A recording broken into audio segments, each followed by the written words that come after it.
One of the most important for business, relationships, almost any aspect of life that you can think of. Communication. Right? Yeah. So how important is it as an entrepreneur, as a business owner, to communicate on every level? Because if you think about it, you've got communication with employees, you got communication with spouse when you're first starting, family members, potential clients, past clients, communication with yourself, meditation, right? Like thinking your own ideas and thoughts through. On the scale of 1 to 10 of importance, 10 being the most important, where would you put communication on that scale of 1 to 10? It's number 10. Communication is the most important thing, but it's communication itself has gotten complicated, because before we used to get all communication, all business communication through what? Email. Yeah, right? super simple. So right now in my office we have multiple funnels through which we get our communication. First is text messages, right? Then Facebook Messenger, then Instagram Messenger, then we get it through WhatsApp. Some people use Telegram. There is so many communication ways that people are using. It's wild, man. It's hard to keep up. And it seems like every so often there's something brand new that gets added to it, right? Yeah.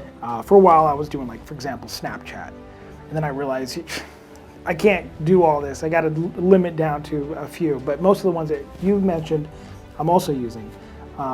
So things get complicated.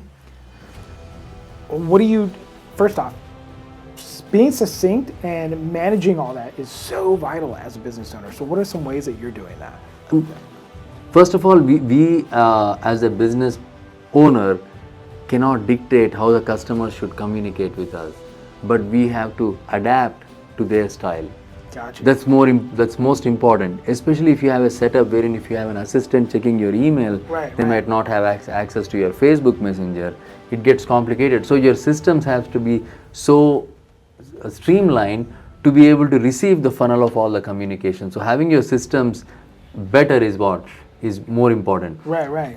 In our case, what we have done is, instead of my personal Facebook Messenger, I direct my customers to use the Facebook business page messenger, because my assistant also has access to it. Gotcha.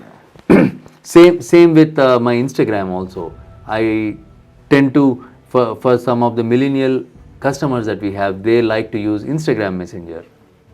So I tell them to use not my personal but my business page. Right. So all of that, I think we need to prepare the customer. So as soon as the customer comes in, you have to again communicate to them that these are the best ways to communicate. Even email and text, I'll tell them that you need to text me if the sky is falling. Okay, if the sky is not falling, then the best thing to do is send me an email or contact us through Facebook Messenger, and we'll respond to both pretty fast. Yeah. But when you call me, then if I'm with a customer, I need to break that communication and then pick up your call, which might not be as urgent or important, right? True. So I think the first step for any business owner is to expect to receive communication from multiple places. I left voicemail actually. Some people leave voicemails too.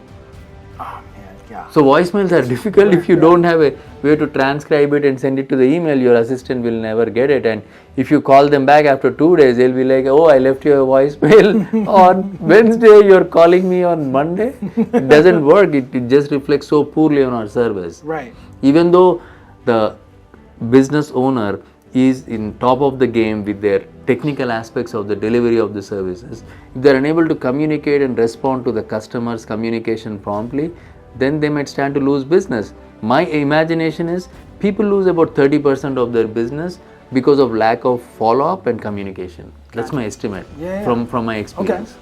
What tools are you using right now to help facilitate that communication? So we do a lot of automation. We use Salesforce for our mortgage business. And then for real estate, we use Realty Juggler. Both of them have automated capabilities to respond back to emails. So that's a huge help. If it's a normal question, we already have the funnel set it up with any inquiries, they automatically get their email. So that's a big help. The second thing that we automate is we have templated emails. So my assistant can just do 2 clicks and send out the message. we have the standard answers already prepared. So I spent a lot of time when we started the business that this is how we are going to communicate for each normal milestones through which we take our customers with. Right. And it saves a lot of time for the assistant, and it provides uniformity. Like customers tend to see emails without any spelling errors, and formatting is as good as it can get, and it looks professional with a nice signature file, everything, so that they know how to reach us. Absolutely, man. Okay, so that covers like the technical aspects of it and kind of the filters. What about when you're doing like one-on-one communication with individuals and people? What are some ways that you recognize, or maybe some tips you can give to a brand new entrepreneur when they're communicating for that first time face-to-face with potential clients, providers of services they rely on, whatever it might be?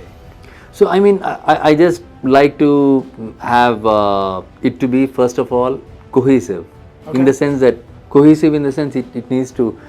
it needs to blend with where you left off. Let's say you talked to them last year, you talked about certain thing, they call us back. You need to immediately pick up from where they left off. And that's where technology can really play a big part in that, because if you've taken notes in a CRM or something like that, 100%. You have access to that information. Yes. Right? So on our iPhone, we use Realty Juggler for real estate and Salesforce also, right? So as soon as customer calls in, we are able to look at the notes in real time. Yeah. And then we are able to pick off. So it has to be cohesive. If it's not cohesive, then the customer will feel like, oh, they didn't remember me, right? That's a pretty bad part. Regardless of, even if you have 10,000 customers, you have to give them the impression that you are the only customer for them. That's so important. That's true. And they feel so much connected, especially in the service business. Right. So when they call in and you know their name and where that last conversation left off, that can often facilitate that deal that you're about to do with them.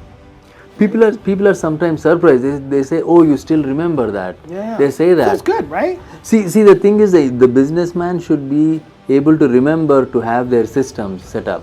Right. If you don't set up the system, there is no way human brain can remember all these leads and all the details around it. No way. You're going to drop so much stuff through the net, and you're going to miss out on a lot of business, and you're going to affect relationships where maybe you could have salvaged it had you had those systems in place. Right? Yes. Yeah. And the second thing, cohesiveness is important, okay. Right? Next thing is, it has to be concise, because people really don't have that much of time to talk a lot. So our message should be as concise as possible. So at the same time, I'm sorry, let's define that. So when you say concise, let's imagine that you're having an interaction with me for the first time. I'm reaching out to you for your services. Concise means what to you as a business owner? See, the best part of communication is you should be able to listen them out, hear them out, they call it, right? Mm-hmm. So that is the best module of the communication, wherein if it's a first time customer, you cannot blabber mouth about our services, because they probably checked us out by going to our social media, our LinkedIn, our website. They probably know a lot about us already. They checked out our reviews, and only then they are going to give us a call or reach us. Right. It is very rare that they call out of the blue. Even if they call, they are going to, in parallel, trying to Google us or whatever. Yeah, for sure. So the assumption is they already know our services. So our first job is to hear them out as to what they are looking for, what their expectations of the services are. Okay. Because if you hear their expectations, there is a chance you are able to meet or exceed. But if you just assume, then there is you'll probably totally miss the target. Yeah, absolutely. And that's part of being concise, is being able to speak directly to what it is that they're asking and wanting. Yes. Right? And then the next aspect of that is that there should be clarity. Clarity and then completeness in the message. Let's say they say, this is the problem I have, this is what I want. Then you can say that ideally, you can say, okay, let me check on my calendar and get back to you. Like I hear that a lot of time when I call other vendors. They'll say, let me check my calendar and get back to you. Calendar you should always have access to on your phone. If you get a phone call, you should be able to check your calendar right away. Right. And an example of being complete is you should be able to tell them if that date and time that they want you to provide the service works with your resources or it doesn't. Right, exactly. So that is my definition of completeness. So don't leave open-ended things for obvious stuff. Like if you have to check on other resources that you don't have control, then we understand.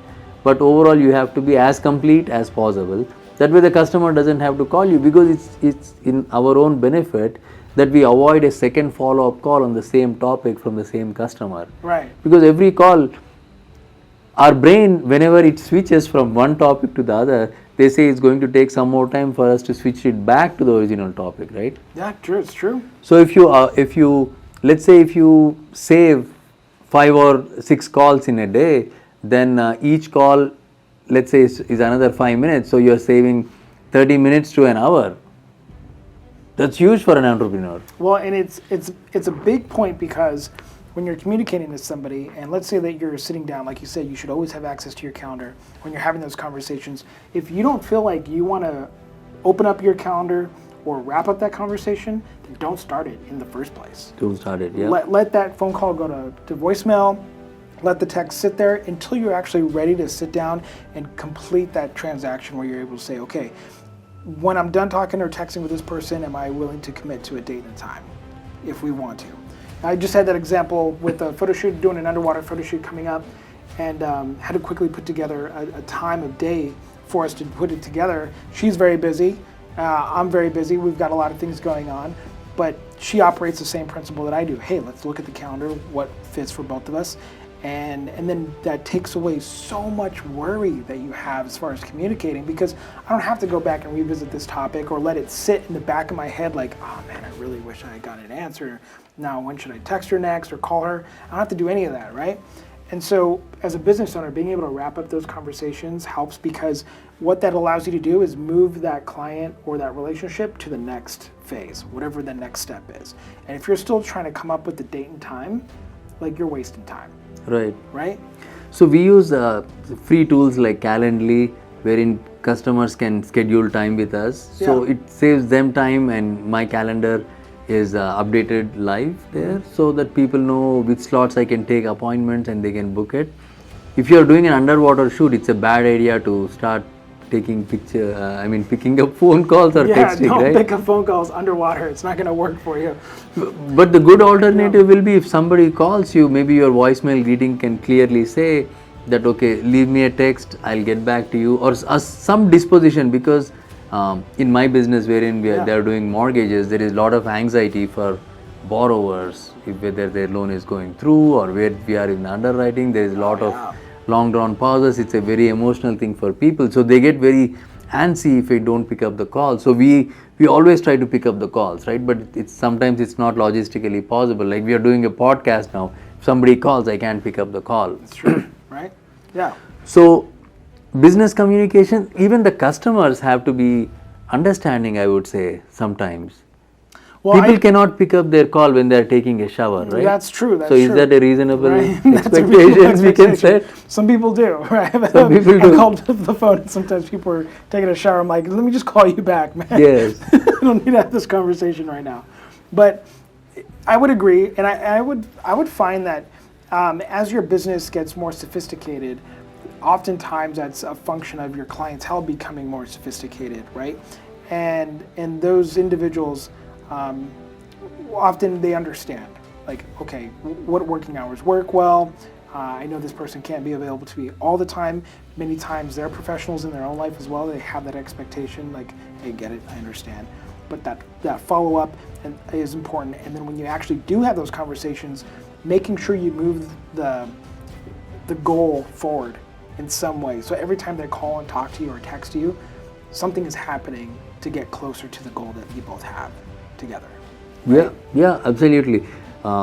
Setting the customer's expectation is critical, especially from get-go, around the communication plan. This is how I'm going to communicate, and then if you have questions, this is how you can respond to me, and then this is the turnaround time for what it is. Absolutely. As long as we set the expectations, I think any deal is going to go smooth. The customers who are the most angry is when the communication breaks down. Right. Because most people are pretty understanding if things go a little sideways, but if you are able to communicate it properly, every transaction is going to go as smooth as possible for everybody. Yeah, and what do they say? I think it was a wartime general said like the best thing to do to communicate bad news is like immediately, the moment it happens, right? You don't want to let that just sit there. So if there is something that happens that's kind of adverse, it's probably often the hardest call or text to make, but you got to do it and do it quick, and that allows you to create a plan of action and move forward on that. When I go to weddings, when I see these photographers taking pictures, I'm scared for them. What if they lose the entire SD? Did it ever happen like that?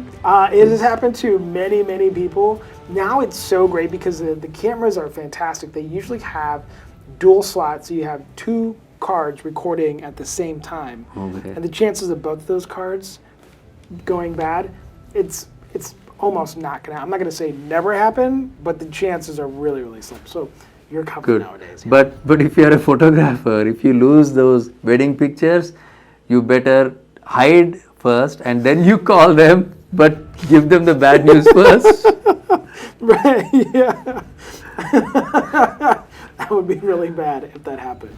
And it shouldn't happen anymore. You got so many great professional cameras that have dual slots. So if you are a photographer, highly recommend getting a camera with dual slots.